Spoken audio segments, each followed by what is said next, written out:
거룩하신 주님 앞에 나와 예배하는 거룩한 주님의 성도님들을 축복합니다. 지치고 고난 우리의 인생 속에서도 주님이 우리에게 빛이 되어 주시고 주님이 우리의 등대가 되어 주셔서 우리가 걷는 이 길이 외롭지 않도록 붙들어 주시는 그 하나님을 우리가 경험하며 살아갈 수 있습니다. 오늘 이 아침에 우리가 드리는 이 예배 가운데 하나님, 내가 주님 안에서 참 평안을 누릴 수 있도록 인도하여 주시옵소서.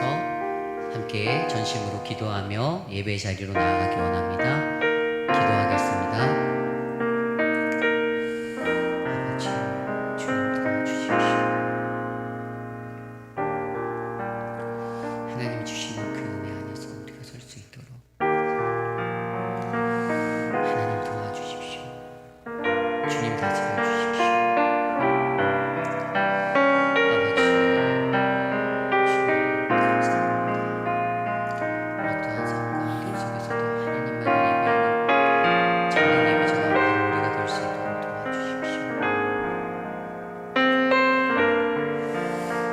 사랑해 주님 감사합니다. 어떠한 상황과 환경 속에서도 주님을 예배할 수 있는 그 예배자로 삼아주셔서 감사합니다. 겸손히 주님 앞에 나와 엎드려 예배드리는 이 시간, 신령과 진정으로 예배하는 우리에게 주님의 한없는 은혜를 베풀어 주시옵소서. 이 예배의 모든 시종을 주님께 맡깁니다. 함께 동행하여 주시옵소서. 예수님의 이름으로 감사하며 기도드렸사옵나이다. 아멘. 한 주 동안 잘 지내셨습니까? 우리 이 시간에 힘차게 박수치며 함께 찬양하겠습니다.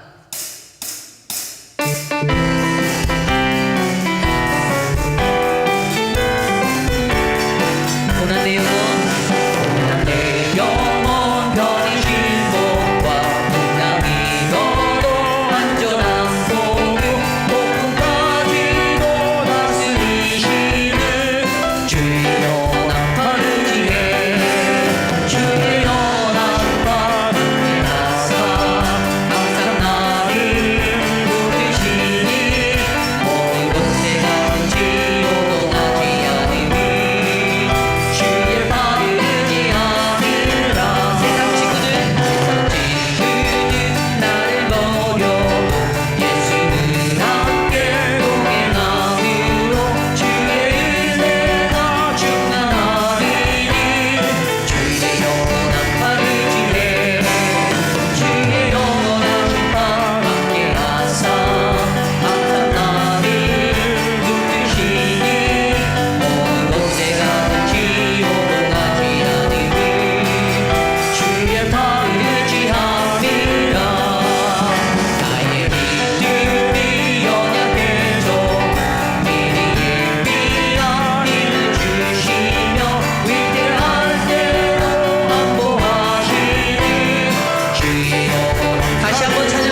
이곳에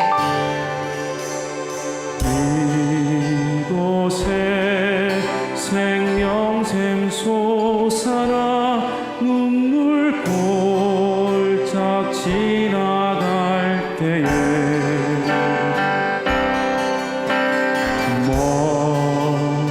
머자란 열매 맺히고 웃음소리 넘쳐나리라. 이곳에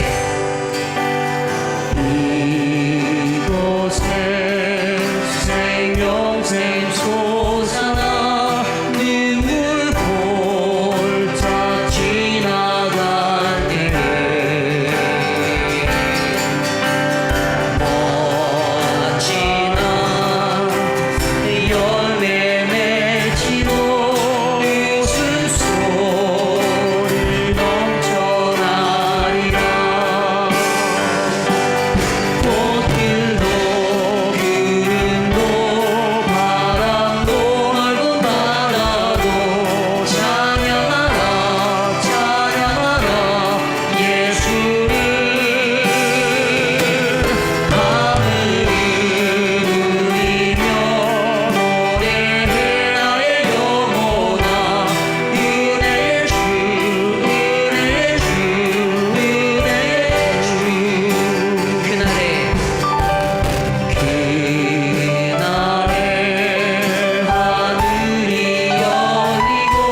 우리 바다 덮음같이 여호와를 인정하는 것이 온 땅에 가득하기를 간절히 소망합니다.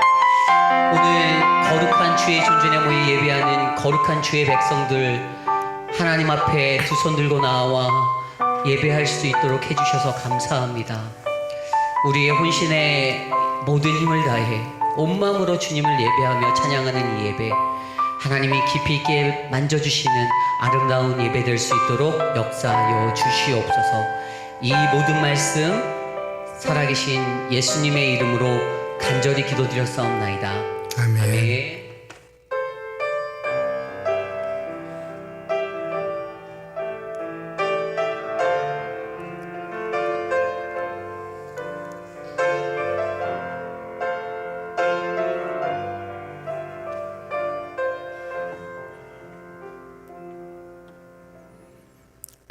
참으로 존귀하신 하나님 아버지, 하나님 아버지의 사랑으로 예수 그리스도의 십자가 은혜로 성령님의 만지심으로 구원받은 우리들이 지금 하나님 앞에 있습니다.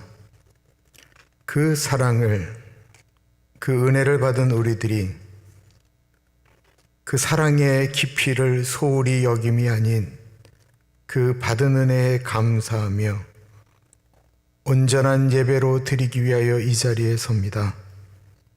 아버지, 우리의 예배를 받아 주옵소서. 존귀하신 예수님 이름으로 기도드립니다. 아멘.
사도신경으로 우리의 신앙 고백드립니다. 전능하사 천지를 만드신 하나님 아버지를 내가 믿사오며 그 외아들 우리 주 예수 그리스도를 믿사오니 이는 성령으로 잉태하사 동정녀 마리아에게 나시고 본디오 빌라도에게 고난을 받으사 십자가에 못 박혀 죽으시고 장사한 지 사흘 만에 죽은 자 가운데서 다시 살아나시며 하늘에 오르사 전능하신 하나님 우편에 앉아 계시다가 저리로서 산자와 죽은 자를 심판하러 오시리라. 성령을 믿사오며 거룩한 공예와 성도가 서로 교통하는 것과 죄를 사하여 주시는 것과 몸이 다시 사는 것과 영원히 사는 것을 믿사옵나이다. 아멘.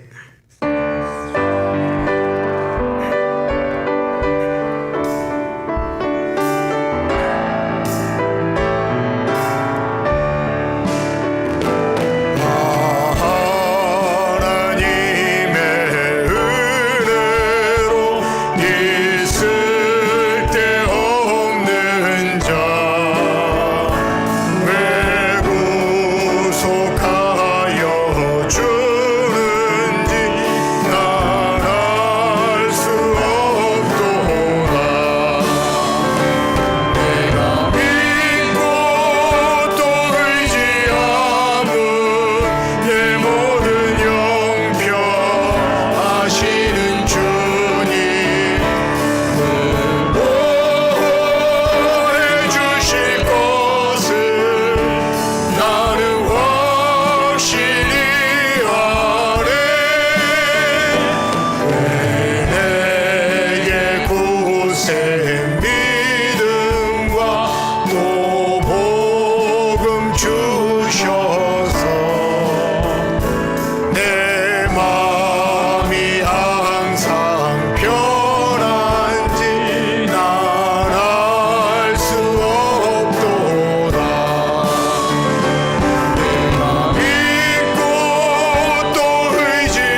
또 주님 만날 그곳도 난 알 수 없도다. 내가 믿고 또 의지함은 내 모든 형편 아시는 주님 보호해 주실 것을 나는 확실히 아네. 주보에 나와 있는 공동 기도문 영상을 통해서도 기도하실 수 있겠습니다. 한 목소리로 하나님께 올려드립니다. 참으로 존귀하신 하나님 아버지, 뜨거운 날씨와 바이러스의 위협 속에서 우리 모두를 지켜주시니 감사를 드립니다. 바이러스의 위험이 날로 커지는 이때에 수많은 사업장들이 문을 닫고 우리의 아이들이 학교에 가지 못하며 실직자가 다시 늘어나고 있습니다. 우리가 처한 상황을 우리의 힘으로는 극복할 수 없지만 주님이 주시는 은혜로 이겨내도록 도와주옵소서. 하루속히 백신이 만들어지며 사회, 경제 모든 것이 예전과 같은 삶의 자리로 돌아가도록 인도하옵소서. 사랑하는 우리 오렌지 가나안 장로교회 성도님들이 아프지 않도록 붙잡아 주시며 우리들의 삶의 날마다 주님이 주시는 기쁨과 평안이 흘러넘치게 하옵소서. 오늘 우리가 드리는 예배를 기뻐 받아주실 하나님을 찬양합니다. 존귀하신 예수님 이름으로 기도드립니다. 아멘. 일주일 살면서 하나님과 사람 앞에 지은 죄가 있습니다. 자신의 기도 소리가 들릴 정도로 회개 기도하며 나아갑니다. 하나님 아버지, 존귀하신 하나님 아버지, 이 시간에 하나님 아버지의 은혜와 사랑을 구합니다. 성령 하나님 도와주시기를 기도합니다. 하나님 아버지, 이 시간에 우리 한 사람 한 사람을 만져주시기를 기도합니다. 하나님 없으면 살아갈 수 없는 우리들이 주님 같이 해주시고 동행하여 주셔서 하나님의 은혜와 뜨거운 삶의 가운데 주님 우리가 다시 한번 회복되어질 수 있도록 하나님 같이 해주시고 도와주십시오.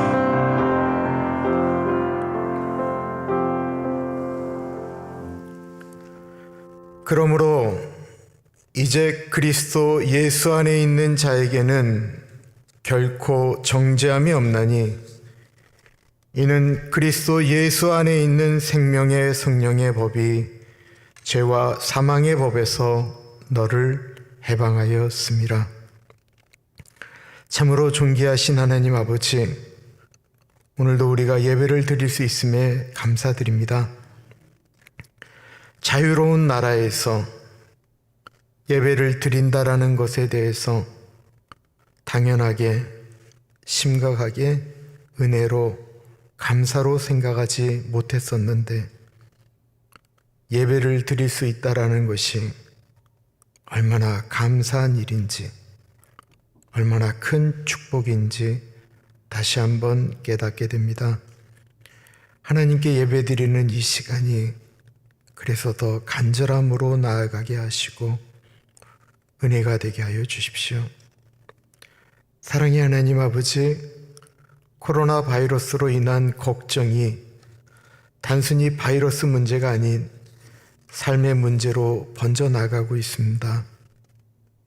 너무나도 많은 어려움들 때문에 가게가 다시 문을 닫아야 되고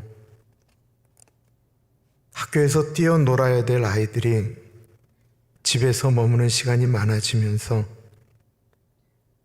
교육의 문제가 심각해지고 있습니다. 이럴 때에 예수 믿는 우리가 해야 될 것과 하지 말아야 될 것들을 바르게 분별하며 살게 하시고 특히 가족들이 이 어려움을 서로 인내하면서 잘 극복해 나갈 수 있도록 도와주십시오. 이 와중에 아프신 분들이 있습니다. 병원에 의사 선생님 만나기도 쉽지 않은 우리 사랑하는 주님의 백성들 한 분 한 분 지켜주시고 회복시켜 주십시오. 찬양팀의 찬양 가운데 같이 하여 주시고 김성봉 집사님 찬양 가운데 은혜 주시며 하나님 아버지의 말씀을 받을 때 사람의 말로 듣지 않게 하시고 우리의 귀에 말씀하시는, 우리의 심장에, 우리의 마음에 말씀하시는 하나님의 말씀에 귀 기울이도록 우리의 마음이 하나님께 집중되게 하여 주십시오. 존귀하신 예수님 이름으로 감사하며 기도합니다. 아멘.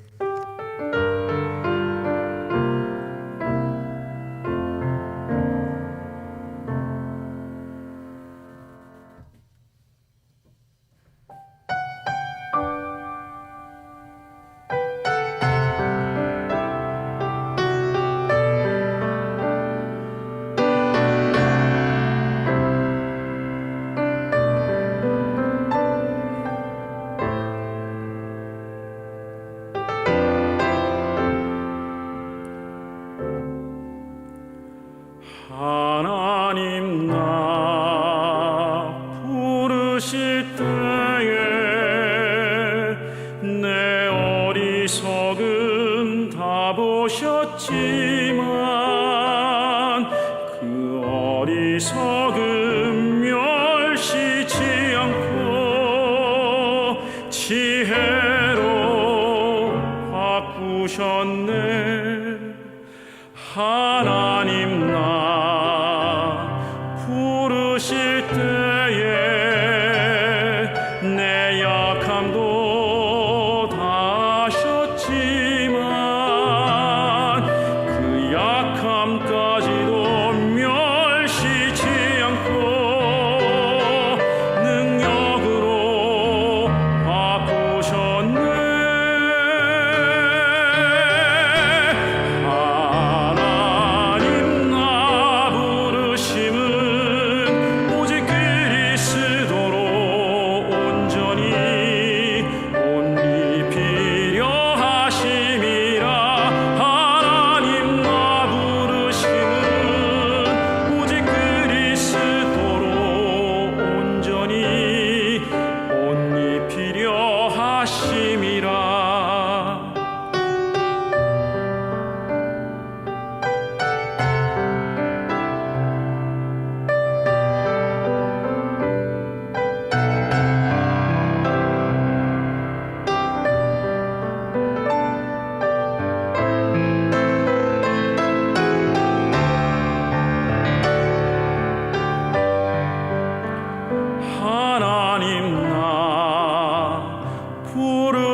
약함도 다 아셨지만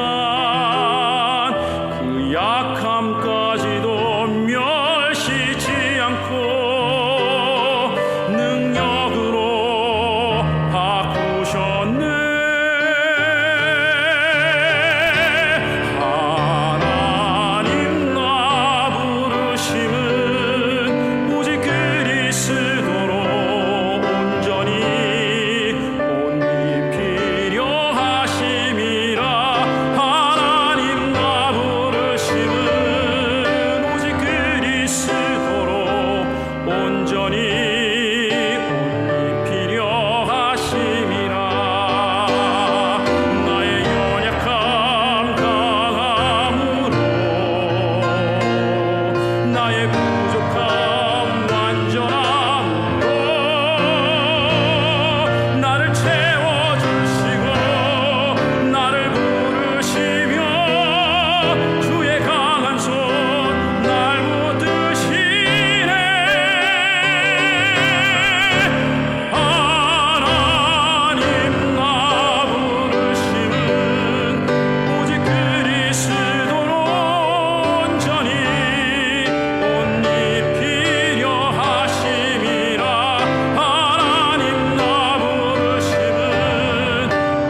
저희가 이제 화요일 날 그 국률 사역하는 걸 자주 보여드리게 되는데요. 저게 한 대략 저희가 한인 분들은 한 15명에서 20명 정도가 저희 일에 봉사를 하시는 것 같아요. 한 15분 정도. 그리고 히스패닉 분들은 애들 포함하면 20-30명이 모입니다.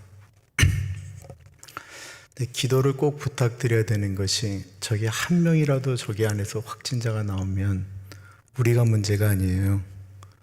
요즘 대략 350명 정도가 와서 물건을 받아가고 또 저희가 박스가 많이 들어오기 때문에 저쪽 미션 비오에 있는 교회가 와서 500여 상자를 또 가지고 갑니다. 저희 교인들이 또 차에다 싣고 아시는 분들한테 배달을 합니다. 그리고 아파트에도 저희가 배달을 가고 있습니다. 그러니까 기도해 주셔야 됩니다. 저거는 그냥 여기에만의 문제가 아닙니다. 저렇게 매주 하는 것도 흔치가 않습니다. 그래서 꼭 기도를 부탁드리고요. 교회가 그냥 계속해서 열심히 준비를 하고 있고 밖에는 지금 이 안이 똑같이 보이는 곳이 텔레비전으로 지금 나오고 있습니다. 주지사가 야외에서 예배 드리는 걸 허락했다고 하니까 밖에서는 그런 준비를 하고 있고요. 아까 그리고 이렇게 방역하시는 분, 그 잘생긴 분, 힘으로 뒤집어 쓴 분은 이우리 목사님이십니다. 우리가 워낙 독한 약을 쓰기 때문에 그렇게 가리고 했습니다. 얼굴을 자꾸만 드러내라고 그래서 이우리 목사님은 얼굴을 가리는 게 은혜다라고 제가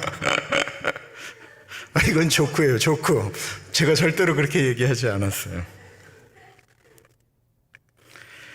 그리고 오늘부터 암송 구절이 주보에 나갑니다. 제가 먼저 한번 읽은 다음에 온 교인이 외우도록 하겠는데요. 오늘 말씀은 우리 기독교인, 사람이 어떠한 존재인가를 이야기하는 것입니다. 로마서 3장 23절 말씀인데요. 모든 사람이 죄를 범하였음에 하나님의 영광에 이르지 못하더니 라고 하는 것입니다. 저는 옛날 걸로 자꾸만 외워서요. 못하더니 했더니 요즘은 못하였더니 라고 하는 거예요. 이제 저거 내려주셔야 돼요. 전사님.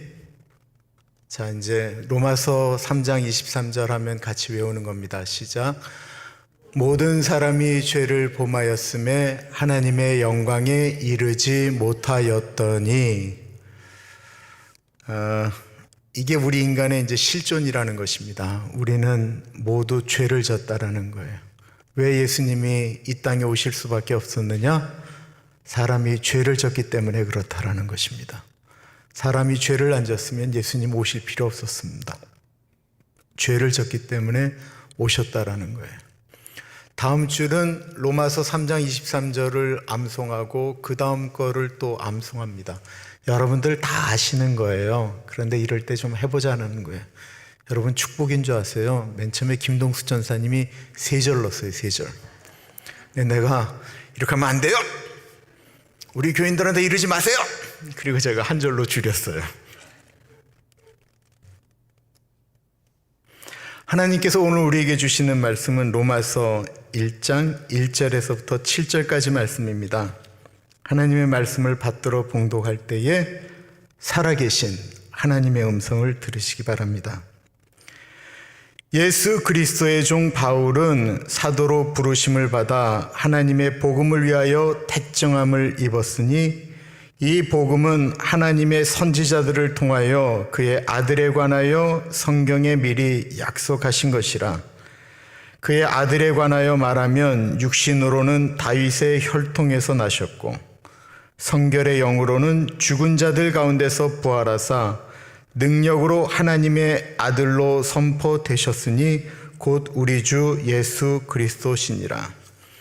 그로 말미암아 우리가 은혜와 사도의 직분을 받아 그의 이름을 위하여 모든 이방인들 중에서 믿어 순종하게 하나니 너희도 그들 중에서 예수 그리스도의 것으로 부르심을 받은 자니라. 로마에서 하나님의 사랑하심을 받고 성도로 부르심을 받은 모든 자에게 하나님 우리 아버지와 주 예수 그리스도로부터 은혜와 평강이 있기를 원하노라. 아멘. 2000여 년 전에 로마에 있었던 유대 공동체, 그들의 삶은 참 평화로웠습니다. 핍박받고 어려움을 겪던 유대인들은 회당을 짓고 그 회당을 중심으로 아주 서로 사랑을 나누고 위로하고 격려하며 우리가 이 로마에서 꼭 출세해서 하나님의 민족의 우월성을 우리가 꼭 나타내자라고 이야기하며 서로 격려했었습니다. 유대인들은 10명 이상이 모이면 예배를 드릴 수가 있었습니다. 10명 이상이 모이면 예배가 시작되어지고요. 시편을 암송하고 그리고는 성경책을 펴서 한 부분을 쭉 읽었습니다. 그리고는 이렇게 이야기합니다. 이 중에 이 말씀을 가지고 이야기하실 분 있으면 말씀하십시오. 그러면 한 분이 머리를 끌적끌적 긁으면서 내가 좀 부족하지만 이 말씀을 갖고 은혜를 좀 나누겠습니다 라고 하면서 이야기를 하면 다른 분들이 막 이렇게 박수도 치고 은혜 받았다고, 참 좋았노라고, 한 주간 우리 또 하나님 붙들고 살다가 다음 주에 만나자고 이렇게 얘기를 했어요. 이 평화가 오래 갈 줄 알았는데 그러지를 못했습니다. 어느 날 유대인들 중에 한 무리가 예루살렘에서 하는 절기 오순절에 다녀오겠다라고 이야기를 하며 이별을 고했습니다. 예루살렘 좀 다녀오겠습니다. 엄마 아빠 얼굴도 좀 보고 절기에 참석하고 우리 조국 예루살렘이 유대가 잘 지내는지 소식을 보고 알려드리겠습니다. 그리고는 그들이 갔다가 한참 후에 돌아왔어요. 반갑다고, 어떻게 지냈냐고, 예루살렘이 요즘 어떠냐고 서로 이야기를 하고 유대회당에서 예배를 또 드리기 시작했습니다. 또 성경을 읽었습니다. 그리고는 누가 이야기할 분 없습니까? 그랬더니만 예루살렘을 다녀온 한 분이 손을 번쩍 들더니 내가 이야기하겠노라고. 그리고는 이렇게 이야기하기 시작했습니다. 우리가 읽은 이 본문 말씀은 한 사람에 대한 이야기입니다. 그분을 우리가 예전부터 조상 때부터 그렇게 기다려왔던 메시아입니다. 그 메시아의 이름은 예수 그리스도이십니다. 우리가 읽었던 이 본문 말씀은 바로 그분에 대한 이야기였습니다. 그분은 하나님께서 우리에게 보내주셔서 우리의 죄를 위하여 십자가에서 죽으셨는데 죽은 지 사흘 만에 죽음을 이기고 다시 부활하셨습니다. 이 본문 말씀은 그 예수님에 대해서 이야기한 것입니다. 처음 들었던 얘기라 신기하기도 하고 예루살렘에 가서 무슨 이상한 얘기를 좀 들어와서 저랬나 보다라고 생각을 했어요. 근데 그 다음 주에 모여서 얘기했는데 이번엔 또 다른 사람이 손을 드는 거예요. 그리고는 또 이렇게 이야기하는 거예요. 이 이야기는 예수 그리스도에 대해서 이야기하는 것입니다. 이분들이 그럴 뿐만 아니라 이분들이 그 유대인의 회당에 자기가 가게 하면서 만났던 로마 사람들, 또 로마 사람들 밑에서 심부름하던 노예들, 그들에게 이야기를 하는 거예요. 우리 유대 회당에 좀 오십시오. 예수님은 당신을 사랑하십니다. 노예로 있었던 사람들이 그 얘기에 너무 충격을 받았습니다. 우리는 사람 취급을 못 받고 있는데 누가 나를 사랑한다라는 말인가? 그분이 누구라고요? 예수님이세요. 그리고 이 사람들이 로마인들도 데려오고 그리고 노예도 데려오기 시작했습니다.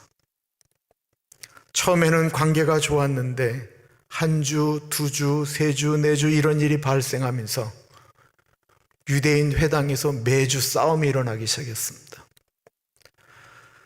전통적으로 구약의 하나님만을 섬기는 유대인들과 예루살렘에서 오순절날 갔다 왔던 사람들이 이야기하는 그 유대인들, 예수라고 하는 분에 대해서 이야기하는 분들이 싸우기 시작했다라는 것입니다.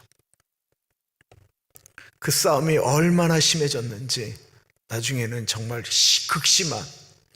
심한 싸움으로 번지기 시작해서 그때마다 로마 군인들이 투입되기 시작했습니다. 심지어는 이 이야기들이 황제의 귀까지 들어가기 시작했습니다. 그때의 황제가 글라디우스라고 하는 분입니다. 매주 유대인들이 싸웠습니다. 유대인들 때문에 로마인들도 어려워졌습니다. 유대인들이 로마에 있는 그 노예들한테 무슨 너희들은 너희들이나 다 똑같다라고 이야기하면서 노예들의 마음 가운데 이상한 것을 심어주기 시작했습니다. 라고 이야기하자 AD 49년 글라디우스 황제는 로마에 있는 모든 유대인들을 추방시켰습니다. 그 얘기가 사도행전에 나옵니다. 유대인들이 모두 추방된 유대인의 회당에 이방 사람들 중에 노예들 중에 예수님을 구주로 영접한 사람들이 모여서 예배를 드리기 시작했습니다. 로마 교회가 만들어진 것입니다. 글라디우스 황제가 죽은 다음에 우리가 잘 아는 그 유명한 네로가 54년도에 황제가 된 다음에 글라디우스가 명령했던 것들을 다 뒤집기 시작했습니다. 로마에 살던 유대인들 다시 돌아와라 라고 이야기하자 유대인들이 다시 로마로 들어오기 시작했습니다. 당시 로마는 온 세계 사람들이 가장 살고 싶었던 도시 1순위였기 때문에 그렇습니다. 도망갔던 유대인들이 다시 로마로 돌아와서 옛날에 같이 신앙생활하던 그 로마인들, 노예들을 만나러 회당으로 갔더니만 교인 수가 엄청나게 늘었습니다. 서로 반갑다고 5년 동안 어떻게 지냈느냐라고 이야기하면서 예수님에 대해서 같이 이야기하고 즐거워했는데 어느 순간에 보니 유대인들은 숫자가 적은 마이너한 사람들이 되었고 로마 사람들, 노예들, 이방 사람들, 그리스인들 이런 사람들이 다수를 차지하는 교회가 되었습니다. 이때 유대인들이 이야기하기 시작합니다. 이방 사람들에게 여러분들 그런 식으로 예수 믿는다라고 해서 구원받지 못합니다. 우리들처럼 할례도 행하고 율법을 지켜야 구원을 받을 수 있습니다. 그들이 그렇게 이야기하기 시작했습니다. 그러자 이방 사람들이 이야기합니다. 무슨 소리냐? 예수님만 믿으면 구원받는다고 니들이 우리한테 얘기하지 않았느냐? 예수님만 믿으면 구원을 받지 무슨 소리냐? 근데 이 이방 사람들의 문제는 그 당시 로마의 문화라는 것이 그리스의 문화라는 것이 음란한 문화였거든요. 그냥 막 함부로 살던 방식이 그대로 있는데 예수님을 영접하긴 했는데 이들의 방식이 바뀌지가 않았었어요. 그 예전에는 예수를 안 믿는 구약의 하나님을 섬기는 유대인들과 예수님을 영접한 유대인들이 싸웠다고 한다면 이제는 예수를 믿는 유대인들과 예수를 믿는 이방인들이 그 로마 교회에서 싸우기 시작하는 거예요. 얼마나 심하게 싸우는지 이때는 그 전의 싸움과 비교할 수 없을 정도로 더 심각해지기 시작했어요. 이때 로마에서 추방되었던 브리스길라와 아굴라, 갱그리아 베베, 더디오 이런 분들이 사도 바울에게 이야기하는 것입니다. 선생님, 편지를 좀 써주십시오. 우리 로마 교회가 이렇게 시끄럽고 복잡한데 좀 편지를 써서 이 문제를 좀 해결해 주십시오 라고 이야기를 합니다. 사도 바울이 알겠습니다. 그럼 제가 써보죠 라고 이야기를 할 때 사도 바울은 고린도에 머물러 있었습니다. 사도 바울의 3차 전도 여행 중에 로마서를 기록했거든요. 대략 AD 57년, 58경의 이야기인데 사도 바울이 편지를 쓰려니 고민이 되는 거예요. 교회의 상황은 그렇지요. 로마 교회에 아는 사람이라고는 몇 명 되지가 않았어요. 그러니까 대다수의 로마 교인들은 본 적도 없고 알지도 못하는 분들입니다. 괜히 그분들에게 편지를 잘못 썼다가는 반감만 일어날 것입니다. 다행한 것은 다행히 그 로마 교인들도 사도 바울이 썼던 여러 서신서들을 복사해서 필사해서 그들이 보고는 있었다라는 것입니다. 사도 바울이 그 한 번도 보지 못했던 사람들에게 편지를 쓰려고 하니 얼마나 어려웠겠습니까? 사람들은 책을 사서 책의 한두 장을 볼 때 이 책을 계속 볼 것인가 말 것인가를 결정하지요. 새로운 드라마가 시작되어지면 그 첫 회를 보다가 이것을 계속 볼 것인가 말 것인가를 결정한다라고 합니다. 사도 바울이 편지를 어떻게 쓰느냐에 따라서 로마 사람들이 마음의 문을 열고 끝까지 볼 것이냐, 우리들의 문제를 이 편지에 쓴 대로 우리가 봉합할 것이냐를 생각하게 될 것입니다. 바울이 뭐라고 쓰면 그들이 마음의 문을 열까요? 만약에 우리를 전혀 알지도 못하고 본 적도 없는 사람들에게 이런 장문의 긴 편지를 써야 된다고 한다면 어떤 방식으로 글을 쓰면 그분들이 그걸 받고 끝까지 읽을까요? 이제부터 로마서가 시작되어지는데요. 로마서를 보실 때는 우리가 오늘날의 시선으로 보면 좀 어렵습니다. 우리는 지금 다 2000년 전에 이런 배경 가운데 있는 로마 교인이 되어보는 것입니다. 우리는 교회를 섬기면서 이방 사람들 때문에 혹은 유대인 때문에 혹은 노예들 때문에 마음이 상할 대로 상했습니다. 어느 목사 때문에, 어느 장로님 때문에, 어느 권사님 때문에 마음이 닫혀져 버렸습니다. 교회를 다니기는 하면서 여러 가지 그런 갈등과 어려움 때문에 처음에는 구원의 감격 때문에, 구원의 은혜 때문에 교회를 나왔는데 어느 순간에 복음이 뭔지, 구원이 뭔지 다 헷갈려지기 시작하면서 내가 도대체 오늘 여기에 왜 와 있나? 내가 오늘도 저 인간 얼굴 보면서 내가 하나님 앞에 뭐하러 지금 여기 와 있나? 라고 하는 갈등 가운데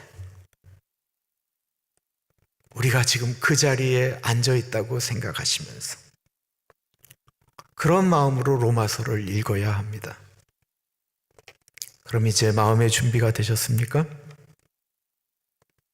그럼 로마 교인의 마음으로 로마서를 읽도록 하겠습니다. 1절입니다. 예수 그리스도의 종 바울은 사도로 부르심을 받아 하나님의 복음을 위하여 택정함을 입었으니, 사람이 자신을 나타낼 때 일반적으로 내미는 것을 명함이라고 하죠. 비즈니스 카드라고 이야기합니다. 거기에는 자신의 신분을 드러낼 만한 가장 대표적인 직함이라고 하는 것을 넣지요. 바울의 이름은 우리가 잘 아는 것처럼 사울이었습니다. 우리는 사울이 예수님을 만나서 변화받고 그의 이름이 바울로 바뀌었다라고 생각을 합니다. 저는 그렇게 배웠고 아마 여러분들도 그렇게 배웠으리라고 생각을 하는데요. 그게 아닙니다. 사도 바울은 원래 태어날 때부터 두 가지 이름을 가지고 있었습니다. 히브리 이름으로는 그의 이름은 사울이었고요. 그는 날 때부터 로마 시민권자였는데 그가 로마 시민으로 태어나서 이름을 올릴 때의 이름은 바울이었습니다. 진짜 이름은 케사르 율리우스 파울로스. 이것이 바울이 처음 태어나서 로마 시민권에 올린 이름이었습니다. 성경을 자세히 보시면 예수님을 만난 다음에도 바울의 이름이 사울이라고 그대로 사용되어집니다. 그러다가 어느 순간부터 그의 이름이 바울로 바뀌게 되는데요. 언제부터였냐면 사도 바울이 본격적으로 이방인을 위해서 전도하고 선교하면서부터는 그의 이름이 전도하기에 편한, 그 당시 로마가 지배하는 나라에서 이해하기 편한 이름 바울로 바꾸었다라는 것입니다. 그는 사실 사울로 살 때에 그의 비즈니스 카드에 쓸 수 있는 이름이 훨씬 더 많았습니다. 당대 최고의 대학, 최고의 교수, 가말리알 교수님의 수제자 중 수제자, 집안이 날 때부터 부유하고 좋았음, 혈통에 이방 사람들의 피가 단 한 방울도 들어가지 않은 순수 100% 유대인, 짝퉁 바리새인이 아닌 바리새인 중에 바리새인임, 돈 주고 로마 시민권을 산 것이 아니고 날 때부터 로마의 시민이었음. 여러분, 그도 그럴 것이요, BC 200년 전에는 로마 시민권을 가진 사람이 40만 정도밖에 안 됐답니다. 그런 60만, 대략적으로 사도 바울이 이야기할 땐 뭐 몇백만이었대요. 몇백만. 근데 당시 로마 제국에 있는 사람들의 숫자는 1억 정도이었거든요. 그러니 그 당시 로마 시민권을 가졌다라고 하는 것은 어마어마한 것이었습니다. 그런데 만약에 사도 바울이 로마서를 처음 쓸 때 이런 멋진 글들을 쓰면서 편지를 보냈다고 한다면 공신력은 있겠죠. 신뢰가 가는 사람이다라고 하는 것은 느껴질 수 있겠지만 이방 사람들은 유대인을 드러내는 것에 상처를 받을 것이고요. 유대인들은 그렇게 쓰면 우리가 보통 그거 보면 뭐라고 할까요? 잘난 척하기는 재수 없어 라고 이야기하지 않았겠습니까? 근데 사도 바울이 로마식 이름을 썼다라는 거예요. 바울이라는 뜻은 작은 사람이다라는 뜻입니다. 작은 사람, 작은 자다라는 뜻이에요. 그 이름 자체가 부담이 없는 거예요. 작은 사람, 연약한 사람, 부족한 사람. 그러니까 따뜻하게 다가오잖아요, 그 바울이라는 이름이. 거기다가 그가 그의 신분을 예수 그리스도의 종이다라고 썼습니다. 헬라어로 그 종이라고 하는 말이 둘로스인데요, 우리가 그 종이라고 하는 말을 너무 흔하게 많이 들었어요. 신앙생활 하다 보면 뭐 종이라는 말, 우리는 하나님의 종입니다, 종이라고 하는 말 참 많이 들었습니다. 그런데 그래서 우린 종이라는 말이 좀 좋게 들릴 수도 있는데 당시 로마에 살던 사람들에게 이 종이라는 말, 이 노예라고 하는 말은 엄청난 충격이었다라는 것입니다. 이게 조금씩 다 달라요. 그 당시 로마의 노예의 숫자는 전체 시분의 4분의 1이다라고 이야기되어지는 글도 있고 절반이다라고 이야기되어지는 것도 있습니다. 하여튼 대략 당시의 로마 시민이, 로마라고 하는 도시에 사는 사람이 80만이었다라고 하는데, 그러면 20만 정도가 노예, 절반이라고 하면 40만이 노예였다라는 거예요.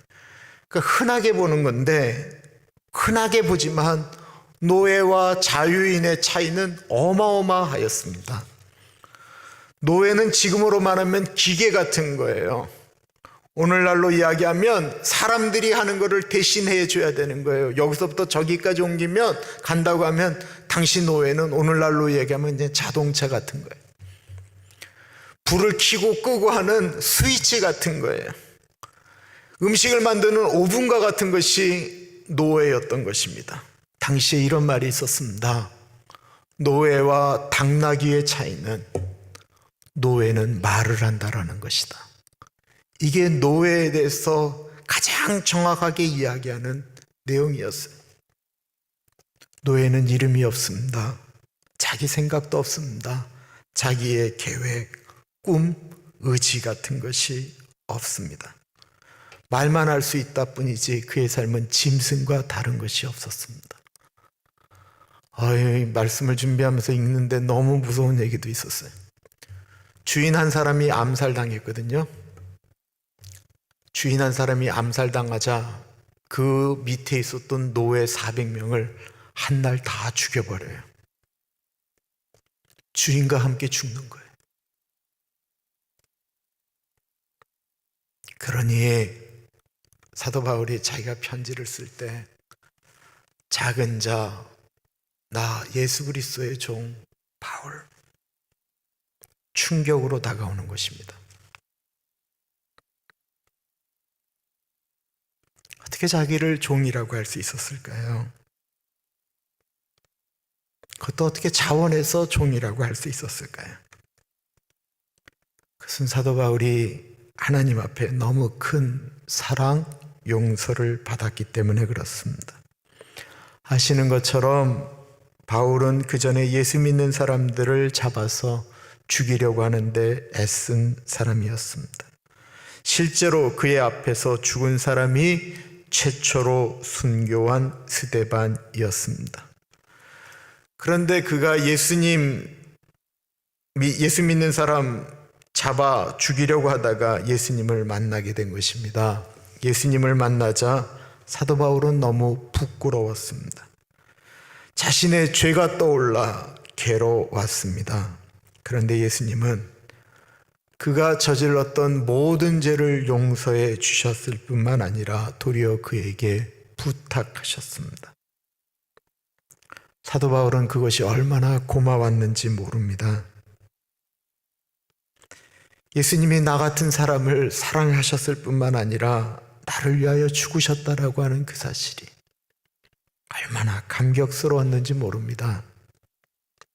그래서 너무 감사하고 감격해서 바울은 예수님의 종으로 살겠다라고 고백한 것입니다. 여러분, 은혜 받은 사람은 교만해질 수 없습니다. 예수님이 나를 위하여 죽으셨다라고 하는 그 사실을 진짜로 깨닫게 되면 절대로 사람은 교만해질 수 없습니다. 어찌 나 같은 것을 위하여 예수님께서 십자가를 지셨는가, 그것이 느껴지는데 어떻게 교만할 수가 있겠습니까?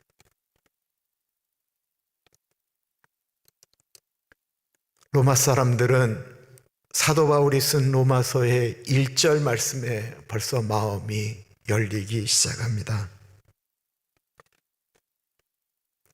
종은 종인데 사도 바울은 복음을 위한 종이다라고 고백을 합니다. 내가 누구의 종인가를 따라서 그 종이라고 하는 것이 결코 슬프지 않을 수 있다라는 것입니다.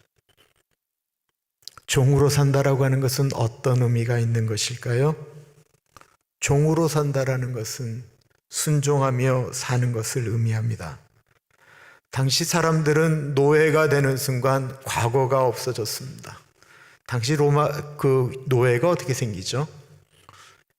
옛날처럼 아프리카에 가서 사람을 잡아다가 노예로 삼은 게 아니잖아요. 로마 시대 때는 전쟁에 의해서 노예가 되는 거잖아요. 그러니까 전쟁을 할 때 그전에는 왕자였어요. 그전에는 공주님이었고 그전에는 왕이었고 왕비였어요.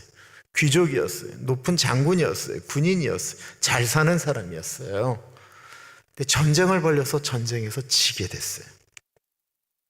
그래서 로마에서 끌고 가서 노예를 삼았어요. 노예가 되는 순간 과거에 그가 왕자였건 공주였건 부자였건 힘 있는 사람이었건 똑똑한 사람이었건 많이 배웠건 아무 상관이 없어지는 거예요. 과거가 그냥 없어지는 것이었습니다. 이것이 종의 모습입니다. 많은 사람들이 예수님 만나고 난 다음에 내가 예수 그리스도의 종으로 살겠다라고 고백을 합니다. 그런데 실제로는 종이 아닌 주인으로 행동할 때가 얼마나 많습니까? 순종하기보다는 명령하기를 좋아합니다. 자신이 종이라고 하는 것, 과거가 죽지 않았기 때문에 그렇습니다. 사도 바울이 갈라디아서 2장 20절에 말씀합니다. 내가 그리스도와 함께 십자가에 못 박혔나니 그런즉 이제는 내가 산 것이 아니요 오직 내 안에 그리스도 예수께서 사신 것이라. 이제 내가 육체 가운데 살아가는 것은 나를 사랑하사 자기 몸을 버리신 하나님의 아들 예수 그리스도를 믿는 그 믿음으로 사는 것이다라고 고백을 합니다. 그는 철저하게 하나님을 위하여 예수 그리스도의 종으로 살기로 결심한 것입니다. 사도 바울이 로마 교회에 필요한 것을 말씀하고 있습니다. 그들에게 필요한 것은 다름이 아닌 십자가에 달리신 예수 그리스도, 십자가에 달리셨다가 사흘 만에 부활하신 예수 그리스도, 그 예수 그리스도를 증거하는 것이었습니다. 유대 그리스도인들이 예수님을 믿으면서 이런 말을 하였습니다.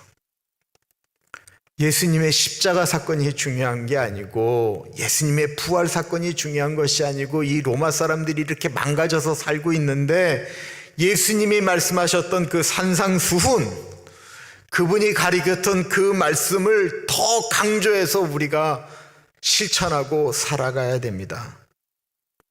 오늘날 많은 분들이 그렇게 말씀을 합니다. 오늘날 예수 십자가의 보혈, 은총, 십자가, 피 흘림, 이런 얘기들 사실 좀 좋아하지들 않습니다. 그것보다는 거룩하게 사는 것, 깨끗하게 살아가는 것에 대해서 더 많은 강조점을 두고 말씀들을 합니다. 그런데 만약에요, 하나님이 원하셨던 것이 선하게 바르게 사는 것이라고 한다면, 그것으로 충분히 우리가 구원을 얻을 수 있다면 하나님이 천사 한 사람 인간으로 보내서 그 사람이 그렇게 살아가는 모습을 통해서 구원받도록 충분히 하시지 않으셨을까요? 그렇게 사는 것으로도 우리 인간을 구원하는 것이 충분하다고 한다면, 하나님께서 몇몇 사람, 선지자 같은 사람들, 그 사람들에게 충분하게 훈련시켜서 그분들이 그렇게 살아갈 수 있도록 하면 되지 않았겠습니까? 안 되는 거 알잖아요. 사도 바울이 지금 로마에 있는 유대 기독교인들에게 이야기하는 거예요. 여러분들 아시는 것처럼 내가 도덕적으로 살았습니다.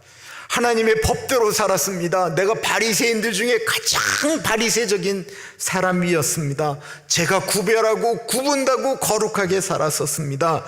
그런데 그렇게 살면 살수록 내 안에 꿈틀거리는 양망, 욕망, 이런 것들이 사라지지는 않았습니다. 그럼에도 불구하고 나는 죄인이라고 생각해 본 적이 없습니다. 그렇게 못 사는 사람들을 손가락질하면서 나는 의로운 사람인 줄 알았는데 예수님을 만나고 나니까 깨닫게 되었습니다. 예수님이 이 땅에 내려오셔서 십자가에서 죽으시지 않고서는 나는 결코 구원받을 수 없는 사람인 것을, 나 같은 사람을 구원하기 위해서는 하나님이 하실 수 있는 유일한 방법은 죄 없으신 예수님이 나의 죄를 짊어지고 죽는 것 외에는 구원받을 수 없다라는 사실을, 로마서에 그리고 그가 이렇게 고백을 합니다. 내가 죄인 중에 괴순이라.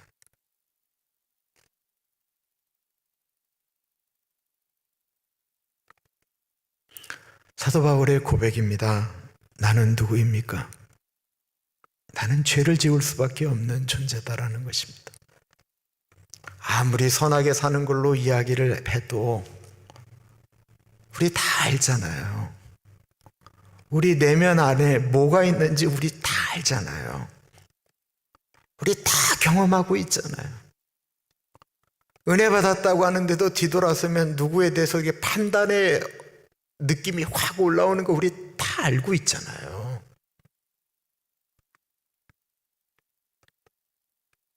그래서 오늘 주보를 통해서 하였던 말씀, 모든 사람이 죄를 범하였음에라고 하는 그 모든 사람에 내가 들어가 있다라는 것입니다.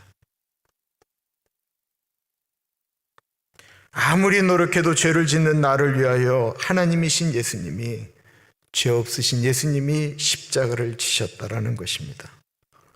그 예수 그리스도를 믿으면 구원 얻는다. 이것이 복음입니다. 다른 게 없어요. 이게 복음이에요. 그럼 그거면 다 되냐라는 거예요. 아닙니다, 여러분. 이제는 로마 그리스도인들에게 이야기하는 거예요. 예수님께서 나를 위하여 죽으신 그 은혜를 정말로 경험했다고 한다면, 나 같은 사람을 위하여 예수 그리스도가 십자가를 지셨다라는 것을 진짜로 느낀다고 한다면 어찌 계속해서 그 자리에 머물러 있을 수 있습니까? 라고 이야기하는 것입니다. 사람들은 자기 생각대로, 자기 주관대로 사는 사람을 줏대 있다, 멋있다라고 말을 합니다. 예수 믿는 사람들 중에서도 이런 분들이 정말 많이 있습니다.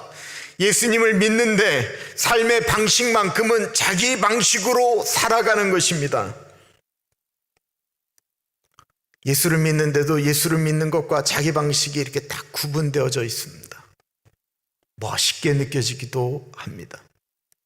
그런데 성경을 보시면 성경의 모든 죄는 자기가 원하는 대로 사는 사람들에게 나타났다라는 것입니다. 진정한 그리스도인은 자신이 원하는 대로 살아가는 것이 아니고요, 하나님이 원하시는 대로 살아가는 것입니다. 그러면 하나님이 원하는 대로 살면 주시는 은혜가 있습니다. 7절입니다. 로마에서 하나님의 사랑하심을 받고 성도로 부르심을 받은 모든 자에게 하나님 우리 아버지와 주 예수 그리스도로부터 은혜와 평강이 있기를 원하노라. 은혜와 평강입니다. 하나님 따라 살다가 망하게 되면 그것은 내 책임이 아니고요, 하나님 책임입니다. 하나님 책임지시는 일인데 두려워할 거 없습니다. 정말 두려운 걱정은요, 내 생각대로 내 행동대로 하기 때문에 오는 것이지 하나님 따라가는 것에 망하고 옳고 뭐 이런 것들은 별로 걱정할 필요가 없어요. 혹시 늘 걱정하고 불평하고 두려워하는 일이 있습니까? 그렇다고 한다면 그것은 내 신앙생활에 적신호가 켜진 것입니다. 그렇다고 한다면 은혜와 평강이 임하도록 기도해야 됩니다. 저는 바이러스 때문에 조심하는 것과 두려워하는 것은 다른 문제다라고 생각합니다. 예수 믿는 사람들 조심해야 됩니다. 나가실 때 꼭 마스크 쓰셔야 됩니다. 나는 하나님이 보호하시니까 마스크 안 써도 나는 무조건 안 걸린다라고 말씀하시는 거, 그거 아니에요. 그건 신앙도 아니에요. 그건 하나님 시험하는 거예요. 그런데 조심하는 것이 아니고 두려워합니다. 그것 때문에 너무 두려워서 내 삶의 은혜와 평강이 다 깨져버리고 맙니다. 내가 조심하면서 하나님의 사람으로 살기 때문에 은혜와 평강이 임해야지, 두려워하기 때문에 은혜와 평강이 깨지면 되겠습니까? 주님은 우리의 삶에 은혜와 평강이 임하기를 원하십니다. 네로가 다스렸던 그 로마 시대에는 예수 믿는 것이 알려지면 정말 큰 위험을 당했습니다. 어느 누구도 우리처럼 예수 믿는다라고 얘기할 수도 없을 때였어요. 그분들은 손에다가 우리 그 차 뒤에 붙여놓고 다니는 그 물고기 모양 있잖아요. 익투스라고 하는 거. 그걸 이렇게 손에 들고 다니다가 살짝 그 비슷한 게 보면 찾아가서 이렇게 보여주는 거예요. 서로 예수 믿는 사람이라고 느껴지면 그때 서로 인사하고 안고 자기들의 이야기를 했어요. 그때는 그 사람이 노웨인지 로마인인지 그리스인지 유대인인지 그게 중요하지 않았어요. 너무나도 사는 것이 힘들었기 때문에, 너무나도 사는 것이 어려웠기 때문에 그 예수 믿는 사람 한 사람을 만나면 감격이었습니다. 우리는 뭐 영적 전쟁이라는 말 많이 해요. 그죠? 영적 전투, 영적 전쟁. 이 얘기는 뭐냐면 전쟁을 치른다라는 얘기 아니에요. 우리가 살아가는 집에서 같이 사는 집사람하고 어떤 것들 때문에는 이것이 하나님이 옳은가 그른가를 땡에 따지면서 하나님이 이렇게 사는 걸 원하시는가, 아니면 싸우는 걸 영적 전쟁이라고 그래요. 눈에 보이는 싸움이 아니고 영적인 싸움이라는 거예요. 우리가 사는 사회 가운데서도 늘 하나님의 사람으로 산다고 하면 마귀가 원하지 않는 싸움을 해서 영적 전쟁이라고 얘기를 해요. 우리가 일하는 곳에서도 그 소위 말하는 하나님의 사람으로 살려다 보면 일어나는 영적 전쟁이라는 걸 벌려요. 영적 전쟁을 여기서도 치르고 저기서도 치르고 이렇게 치르면은 상처를 입어요. 총에 맞든지 칼에 맞든지 상처를 입게 돼요. 그런데 여러분, 전쟁터에서 한 적을 향하여 싸우는 사람들끼리 이 사람이 어느 도시의 사람이건 어떤 성향의 사람이건 같은 적을 갖고 싸우는 사람은 그 안에 뭐가 생기냐면 전우애라고, 군인끼리 갖는 정말 그 끈끈함이 생기는 거예요. 그 끈끈함, 같은 영적 전쟁을 치렀기 때문에 만나면 너무 좋은 그 안에서 일어나는 은혜와 평강. 근데 오늘날 그런 게 어디 있어요? 자기 하고 싶은 대로 살다가 주일날 오는데 주일날 예배 드리는 게 도리어 영적 전쟁이에요. 마음이 불편한 거예요. 내가 원하는 방식대로 예배가 안 되어지는 거예요. 그러니까 도리어 예배당에서 영적 전쟁을 치르고 빨리 떠나고 싶은 거예요. 정말로 밖에서 한 주일 동안 그 힘겹게 싸우고 치열하게 싸우다가 교회 오면 그렇게 싸웠던 사람들끼리, 그렇게 아파했던 사람들끼리 느껴지는 영적인 은혜가 있지 않습니까?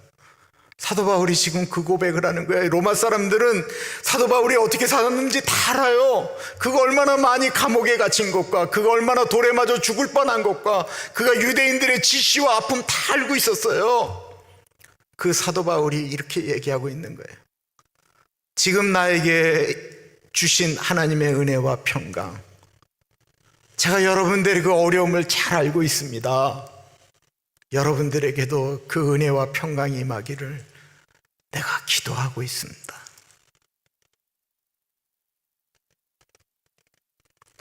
바울의 편지를 읽는 순간 어느새 모르게 로마 교인들과 바울은 하나가 되어 있었던 것입니다. 무엇이, 어떤 행동이 우리를 하나님의 사람으로 소개하고 있습니까? 내가 다른 사람에게 나를 소개한다면 어떻게 소개하시겠습니까? 내가 어떻게 행동을 하면 다른 사람들에게 교만한 사람이 아닌 하나님의 사람으로 소개가 되겠습니까? 내가 어떻게 하면 내가 무장해제한, 내가 무슨 말을 하고 어떤 옷을 입어도 편안한 내 가정 안에서 내가 어떻게 행동을 하면 내 새끼들이, 내 배우자가 나를 하나님의 사람으로 인정해 주겠습니까? 내가 어떻게 하면 나는 다른 사람들에게 나는 그리스도인입니다 라고 소개할 수 있겠습니까? 기도하겠습니다. 참으로 존귀하신 하나님 아버지, 우리가 하나님의 자녀가 되었는데, 가장 소중한 분의 아들과 딸이 되었는데 나는 무엇으로 사람들 앞에 나아가고 있는지 생각하게 됩니다. 내 안에 계신 예수 그리스도를 어떻게 사람들 앞에 전달할 수 있을까? 내 안에 계신 예수 그리스도를 어떻게 내 자녀들에게, 손주들에게 전달할 수 있을까? 고민하게 하여 주십시오. 이 시간에 하나님께 예물을 드립니다. 비록 아무도 보는 이 없지만 우리들의 마음이 온전히 하나님께 드려지기를 기도합니다. 주변의 어려운 분들을 위하여 꽃헌금 드립니다. 최동수 권사님, 최원욱 장로님 두 분 모두 건강하게 하시고, 장로님 눈 잘 안 보이시는 것, 장로님의 병, 최동수 권사님 지켜주시고 인도하여 주십시오. 우리 김기순 집사님, 김성자 권사님 붙잡아 주시되 우리 권사님 한 달이 또 무릎 수술하시려고 합니다. 잘 되게 하시고 김기순 집사님 허리 건강하게 하여 주십시오. 우리 김영자 권사님 같이 하여 주십시오. 자녀들에게 하나님의 은혜가 흘러갈 수 있도록 인도하여 주시기를 기도드립니다.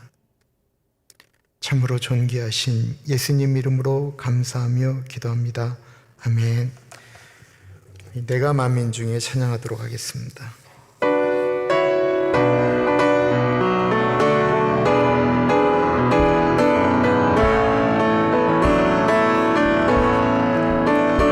내가 만민 중에 오 주께 감사하며 주님을 찬양하리. 열방 중에서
참으로 존귀하신 하나님 아버지, 벌레만도 못한 나를 사랑하시는 그 은혜를 경험했던 그날,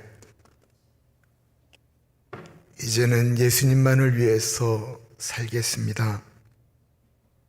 이 세상에 주 예수보다 귀한 분은 없습니다. 예수님 뜻대로 살겠습니다. 최소한 그렇게 살도록 몸부림은 쳐보겠습니다. 다짐했었습니다. 그런데 어느 순간 뒤를 돌아보니까 내가 원하는 내 욕심의 종이 되어져 있는 것을 발견하게 되었습니다. 사람들이 좋아하는 것들을 여전히 나도 주인으로 삼고 있었고, 주님이 원하시는 길이 아닌 주님 이것만큼은 내가 원하는 내 길로 가겠습니다. 고집하며 살았습니다. 주님이 원하시는 것, 주님 따라가면 은혜와 평강을 주신다라고 하셨는데, 내 욕심대로 따라가면서 내 주변에 있는 사람들을 아프게 했고, 어느 순간 내 마음도 은혜와 평강이 깨지고 말았습니다. 하나님 아버지, 다시 한번 로마서의 말씀을 통해서 주님의 십자가 은혜를 다시 붙듭니다. 다시 한번 주님의 뜻대로 살겠노라고 다짐해 봅니다. 나의 주인이 하나님이신 것을 다시 고백합니다. 그래서 주님, 정말로 이 세상의 사조와 이 세상을 다스리는 원수 마귀와 정말 멋들어지게 한판 싸우고 받은 아픔, 상처, 고통을 주님 앞에 갖고 나오며, 주님, 예수 위에서 살다가 당한 아픔들입니다, 상처입니다 라고 고백하며 주님 앞에 나오기를 기도합니다. 한 주일 동안 예수의 종으로 살아가겠습니다. 이 어려울 때 더 주님의 사람으로 사람들에게 보이도록 애쓰고 노력하겠습니다. 입술로만 그리스도인이 아니고 나는 하나님의 사람입니다 증명할 만한 행동을 하려고 몸부림쳐 보겠습니다. 지금은 우리 주 예수 그리스도의 은혜와 우리를 너무나도 사랑하셔서 하나밖에 없는 아들을 넉넉하게 보내주신 하나님 아버지 그 크신 사랑하심과 성령 하나님 감화감동 역사 충만 교통하심이 하나님의 사람으로 하나님의 종으로 살겠노라고 다시 한번 다짐하는 사랑하는 주의 백성들 머리 위에 지금으로부터 영원토록 같이 하시길 간절히 축원하옵나이다. 아멘.